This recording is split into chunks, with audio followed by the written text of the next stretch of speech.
In this video, I'm going to do something a little bit different. I'm going to do kind of a podcast style video. I'm going to continue doing the long form, in-depth, well-researched videos, but I'm going to start making these as well. And the goal here is to be more of a conversation of one, podcast style video. And in this video, I'm going to talk about mainly what my goals here are, and how this serves sort of my larger mission that I have with my videos, and so on. So, why am I doing this format? So, the short version is to get more content out there and to sharpen the video making skills. All of that's pretty obvious, right? But also, well, for example, writing blog posts for me takes a really, really long time. I spend a lot of time on the prose, which doesn't feel very effective. And the full length deep dive videos, as I mentioned, I'm definitely going to keep doing those, but they take a long time. I'm currently working on one on EIP 1559, and it's taking a long time. So I guess I should also say that these podcast style videos are going to diverge away from crypto. So if you only care about crypto, maybe just don't watch. But they're all going to tie into what I think of as like the larger vision, which is very, very relevant to crypto. So I'll get into it a little bit more.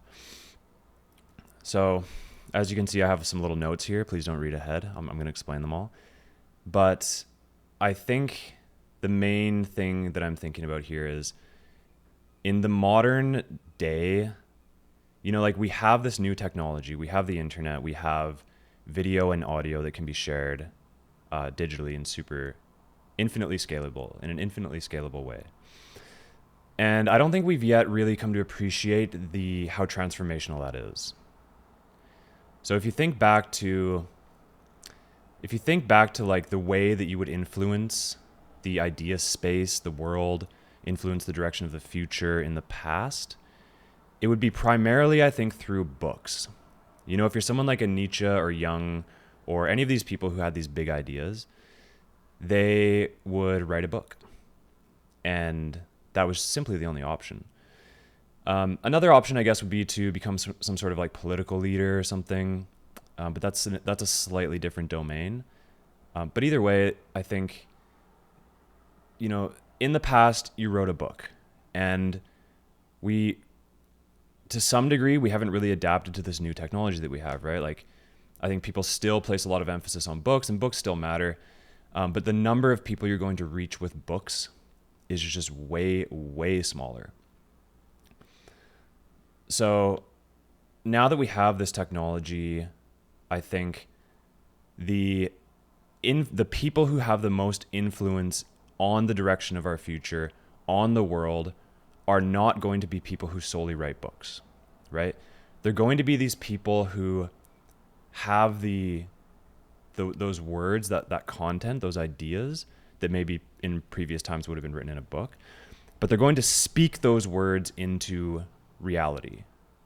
And the people who are going to be most effective at this are obviously going to be the people who develop their ability to speak and develop their charisma and develop all of those things that you can think of as sort of like marketing.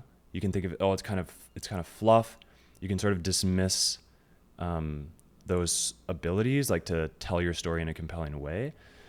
And you could say, well, just the content is all that should matter. Telling the story is kind of this like marketing and whatever. It's kind of dirty, but it doesn't matter, right? Marketing is a thing for a reason. It actually works.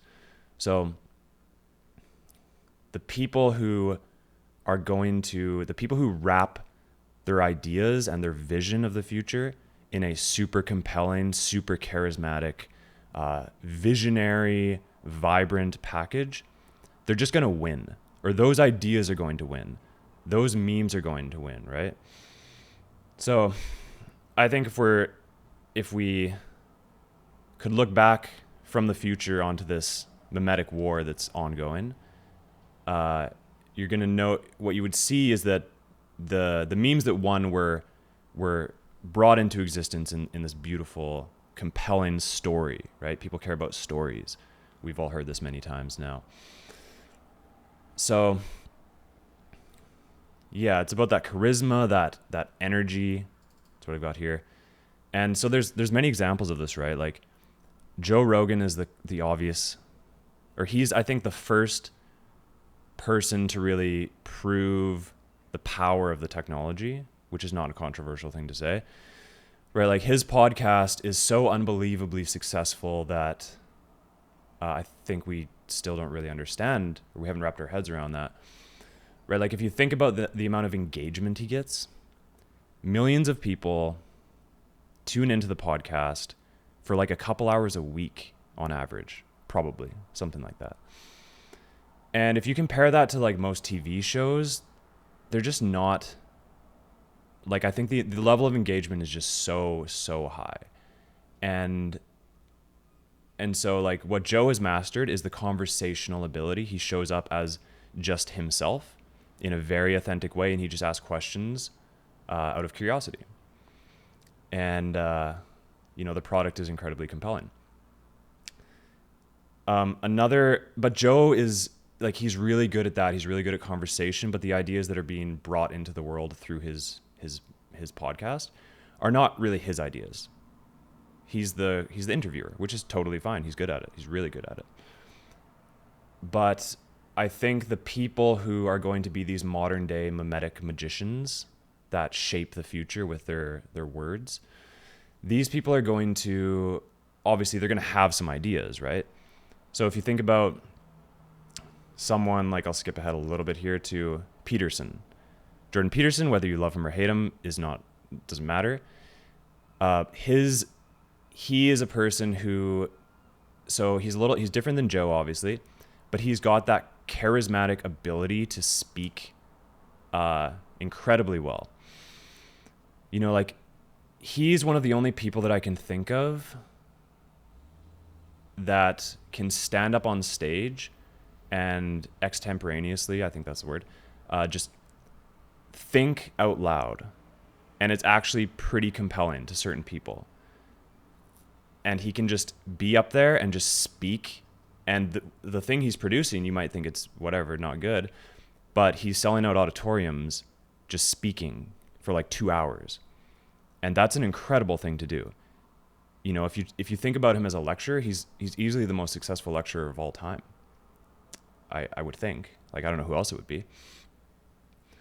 And so Peterson, he's different from Joe in that he is bringing ideas. Whereas Joe's the interviewer, he has people on his show who might have these various ideas and visions. Peterson is someone he's bringing that marketing, charisma, ability to speak to these ideas, these visionary ideas himself. Now, his ideas are not necessarily his, and he would say that, most of his ideas are coming from Jung and Nietzsche and a bunch of other people. But yeah, he has like two of those big elements. He has the ideas, and they're not necessarily his, but he has the ideas and he has the charismatic package. And, he's been insanely successful. And so I think another element that is needed to really hit this like brilliant trifecta is the memetic intelligence. And of course, Trump, again, love him or hate him, doesn't matter. I'm just saying his ability to craft memes was very good. I'm not sure if he's the best ever. He's just the first person I think of where he didn't necessarily have like the ideas, like he's not like a Peterson type who has these like deep philosophical ideas, but he was just good at memes. And in the modern era of digital communications, that memetic ability is super important, because if you get the good memes, if you craft a good meme, it spreads. it's one of the ways in which you can take your idea and attach a little like rocket propellant booster to it, right? Is a good meme, making it like short and concise and so on. As a little aside, I actually didn't plan to talk about this, but in like 2018 or so, I wrote some blog posts on Bitcoin, the security budget problem. And you may have heard that term, the security budget. It's actually like it's kind of the term that's used to describe this thing in crypto, which is a pretty small niche, but it's basically the accepted term. And like that, I originated that term. That term, like the first time it's ever used is in my blog post. And I think what's interesting about that is, the term is now widely used, and I'm not going to claim it's like super, like a huge deal or anything, but I think the fact that I found a short word that captured kind of the intuition around what in this case, the miner revenue was in relation to the security of the system, because that was captured in a short little phrase that made intuitive sense, it proliferated, and now it's commonly used, and so the meme kind of worked. Like it's now it's its own thing. It's out there living, and just whatever, it's entered into the lexicon. So I think that memetic ability is absolutely crucial, or it's just so powerful. Like it's an added element, it's an added rocket booster kind of thing. And I guess one of the things I'm saying here is that, the ideas themselves, like the words, are great. The concepts are valuable, obviously. That's the thing that has to be good. You can't just have pure memes or pure marketing. But if you have some impactful idea, and then you wrap it in the spoken word with a charismatic person who's delivering it in a compelling way, and especially develops their ability to tell that story in person, in conversation, because that's important. And if they can wrap their vision in a charismatic delivery and then craft memes, like use their memetic ability to, I guess that's just like another dimension of the marketing of it. These things take the idea and propel it more rapidly through the noosphere, through like the collective intelligence, the collective consciousness or unconsciousness or whatever. So I think these people who hit that trifecta, the trifecta being the ideas, and here's where I would again distinguish Peterson from like this ideal trifecta person, is Peterson's idea. He's like I said, he's taking a lot of Jung and Nietzsche and just kind of bringing them into the modern time, and he's of course dipping into Christianity a lot now. But I would say my criticism at kind of a meta level of what he's doing in terms of this like modern day memetic philosopher magician thing is that his ideas are essentially like they're a bit old, which it's a whole argument how valid they are, but I think it's a bit backward looking, and I'm not sure it's going to have legs in the big picture. But anyway, he is if you take novel ideas that are very compelling, like a vision of the future that's compelling and nuanced and so on, and you deliver it with that charisma and meme magic and with modern technology, of course, which everyone has now, but you need those things to have like this mega super power influence, I think. And so a couple other things I'll say here is, I sort of mentioned this already, but another thing that I've realized is that you can't just present your idea in fully formed, complete format and just kind of like drop it onto the internet and think that people are going to adopt it. Even if the idea is really good, which is a big if, but even if it's really good and like it's the idea that should win out, you might just not get noticed. You might drop some like brilliant idea, some blog post or something, and people just don't read it. or like a few people read it and they're like, yeah, that's pretty cool, or that was amazing, but it just doesn't reach terminal velocity, or it doesn't reach escape velocity, I should say. So I think these ideas need to be midwifed into existence. You need to speak about them, tell the story for months or years probably, and continually like give it life. It's like you're nurturing like a growing thing, like a plant or like a growing life form. You need to nurture it. You need to speak it into existence. You need to continually do it over and over and over again. You need to go on the podcast. You need to tell the story a bunch of times. And eventually, if the idea is good, and you do that well, then it can achieve a life of its own, to where you could then get hit by a bus and it would continue on. It becomes its own life form, right? It becomes its own memetic life form. And of course, so an example of this, I would say, is Balaji Srinivasan starting the Network States podcast. I'm a huge fan of his vision, the Network States idea. I think there's something incredible there that I'll talk about more in the future. But he has his website. He's created his, he's kind of told the story. Like, the idea is out there, and I think he's done a really good job of it. But he's also now starting the podcast, which I think is the right thing to do, because he can't just drop the website and drop the book and then kind of walk away. He needs to midwife it into existence. So he's going to have to tell this story on his podcast with a whole bunch of different people from a whole different bunch of angles, and for years, and then maybe it'll happen. And so, yeah, I think another thing Balaji is doing very well is he's attempting to tell this story in many different ways. So he's got the network state in one sentence, in one image, in 1,000 words. Like, there's multiple little chunks there. In one essay, he's got the whole book.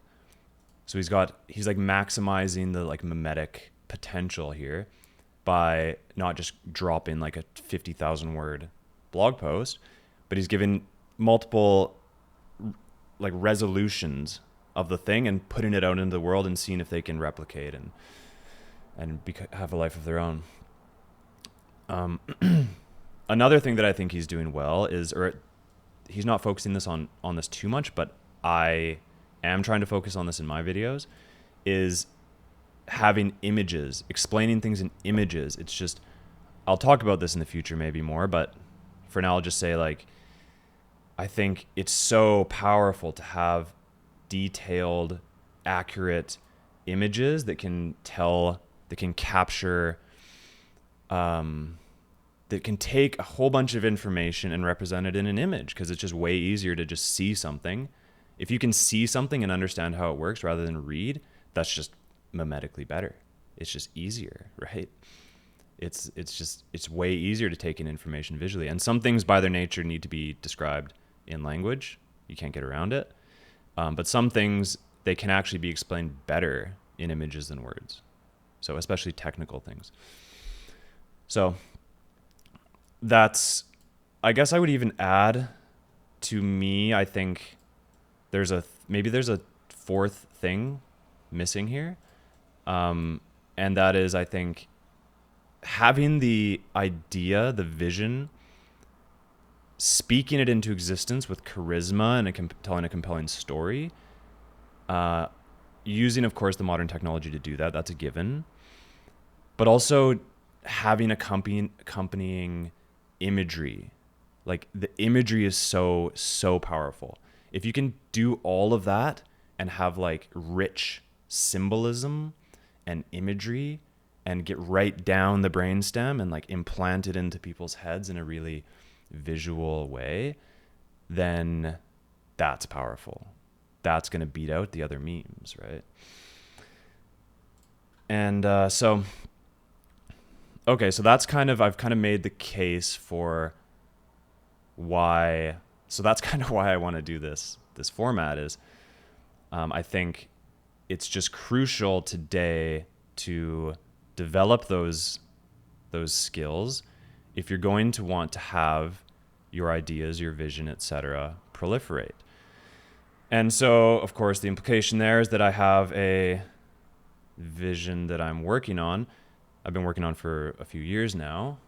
And that's my goal here, is to talk about that. And I'm not necessarily claiming that this is like just my vision, or I've created out of nowhere, anything like that. And I'll get into what that vision is in future videos, where I'll talk about essentially, like, it involves how we can use crypto and kind of a network states idea to develop this alternative to the future, to the path that we seem to currently be on. And I'll talk about it lots more in the future, but that's kind of my goal here, is to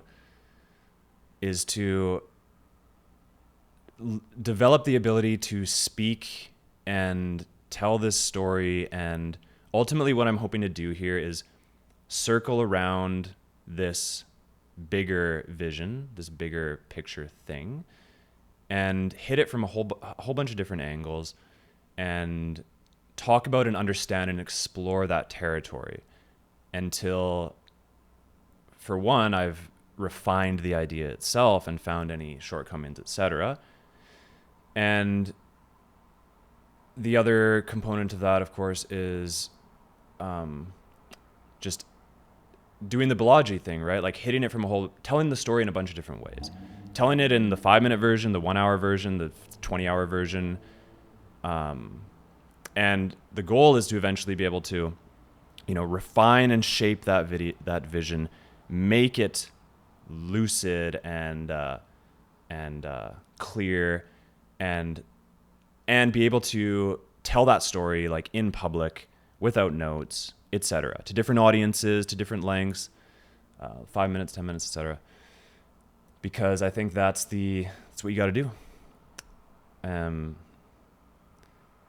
So yeah, that's my goal here, is to circle around the big picture vision.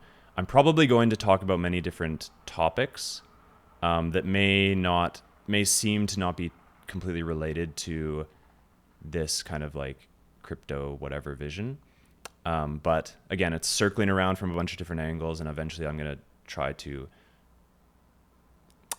by the end of it, have a crafted visual vision thing that can hopefully make some contribution to moving toward a better future. So that's it for now. I will aim to do one of these once per week or so. So yeah, thanks for watching, and I will have another video soon. I'm working on the EIP 1559 video, which is, I think I mentioned, but I'm like 75 hours into the drawing on that one. So it's been a labor, but it's almost done. Thanks for watching, and see you later.